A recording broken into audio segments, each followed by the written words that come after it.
Hello friends, DP creation में आपण मानकु बहुत बहुत स्वागत। तेज चलतु आज सकाळ मुख्य खबर गुड़ी फटाफट देखीदबा। प्रथम खबर, प्लस 3 रे सामिल हेब विपर्यय परिचालना कोर्स। राज्य उच्च शिक्षा परिषद बैठक में गुरुत्वपूर्ण निष्पत्ति। एणिकी प्लस 3 रे पढ़ा विपर्यय परिचालना विषय। एने राज्य उच्च शिक्षा परिषद बैठक में गुरुत्वपूर्ण निष्पत्ति नि प्लस 3 प्रथम वर्ष अध्ययन में बाध्यतामूलक रहिबो विपर्यय परिचालना कोर्स। कला, वाणिज्य एवं विज्ञान तीनोटी जाक फर्माट्र छात्र छात्री एही विषय बाध्यतामूलक रहिबो। एही विषय मोट 100 मार्क रहिबो। एने उच्च शिक्षा मंत्री अरुण कुमार साहू सूचना देइछन्ति। ओडिशा होची एक उपकूलवर्ती राज्य। प्रायतः प्रतिवर्ष बात्या, बन्या, मरुड़ी भली प्राकृतिक दुर्विपाक आसी थाए। एहाकु मुकाबला करिबा पई प्रशासन पई बेस चैलेंजिंग होई थाए। तेणु छात्र छात्री मानकु ए नै स्वतंत्र तालीम दिया जिवो। एहा सहित विपर्यय को किभली भाबे मुकाबला करि हबो ताहा एही विपर्यय परिचालना कोर्स रे शामिल मध्यम करा जिवो। परवर्ती खबर, अगस्त 1 परठु एटीएम रु टंका उठेबा पई देबाकु पड़िबो अधिक charge. Reserve bank of India व आरबीआई रो निर्देश अनुसार अगस्त 1 रु बैंक ऑटोमेटेड टेलर मेसिन बा एटीएम उपरे इंटरचेंज चार्ज रो 2 टंका वृद्धि हेबो। जून मासरे आरबीआई आर्थिक कारबार पई 15 रु 17 टंका एवं अण आर्थिक कारबार पई 5 रु 6 टंका को वृद्धि करबाकू अनुमति देइतला। क्रेडिट कार्ड किंबा डेबिट कार्ड जरिया रे पेमेंट प्रक्रियाकरण करिथ्या व्यवसायीक पई बैंक गुड़िक द्वारा आदान प्रदान शुल्क संशोधित नियम अनुसार ग्राहक माने निज बैंक रो एटीएम रु प्रति मासरे 5 थर फ्री ट्रांजैक्शन करि परिबे। अन्य बैंक एटीएम व्यवहार करी मेट्रो सहर रे 3 थर फ्री ट्रांजैक्शन एवं नॉन मेट्रो सहर रे 5 थर फ्री ट्रांजैक्शन करि परिबे। परवर्ती खबर, टीकाकरण केंद्र रे महिला संघर्ष। मारपीट परे परस्पर चुटी टाणिले। मध्य प्रदेश रे खारगोन जिले में कोविड टीकाकरण को नहीं लोकों मध्य प्रबल संघर्ष चली। टीकाकरण अभियान को नहीं लोकों मध्य बहुत उत्साह रही। फलस्वरूप टीकादान केन्द्र गुड़िक बहु संख्यार लोक भिड़ जमाउछन्ति। यह बेले बेले प्रशासन पर समस्या सृष्टि करुछि। खरगोन कसरा वार्ड तहसिल रे एक गाँव रु एभली एक मामला सामना को आसी।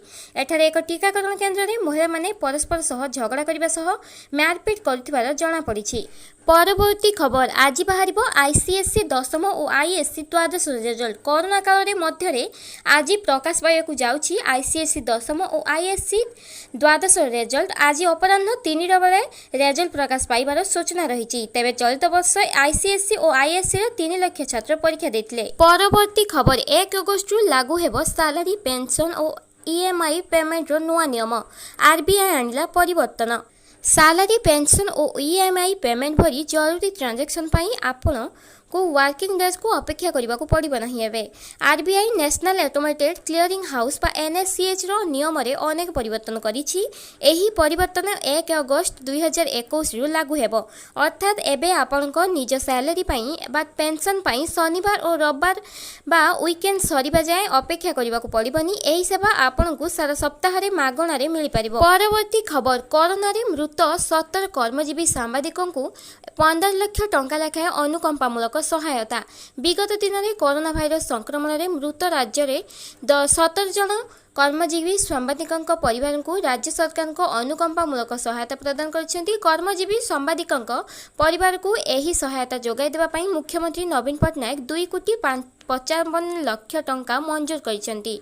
सामाजिक कल्याण पांठी एही अर्थ राशि प्रदान कर राज्य सरकार को सूचना और लोक संपर्क विभाग पक्षरु एही सूचना दिया जाइछि। सूचनायोग्य जे राज्य सरकार कोविड-19 रे मृत कर्मजीवी सांबादिकों परिवार को 15 लाख टंका लेखाएं सहायता देबाकू पूर्व मध्य घोषणा करथिले। परवर्ती खबर, प्रधानमंत्री को किसान सम्मान निधि योजना अनुसार केंद्र नरेंद्र मोदी सरकार 42,16,000 चाषी 2,992 कोटी 75 लाख टंका फेरस्त करने जाउछन्ति। एही अर्थ हेउछि प्रधानमंत्री किसान सम्मान निधि योजना माध्यम अयोग्य कृषकों अकाउंट रे पहुंची।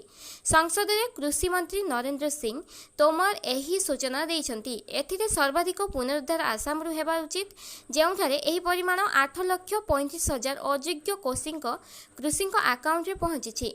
एमाने सही कृषकों जो माने एही योजना रे लाभ उठाइबाकू योग्य नुहंती। परवर्ती खबर ओडिशा उपकूल में लघुचाप घनीभूत एही जिल्ला रे प्रबल वर्षिब।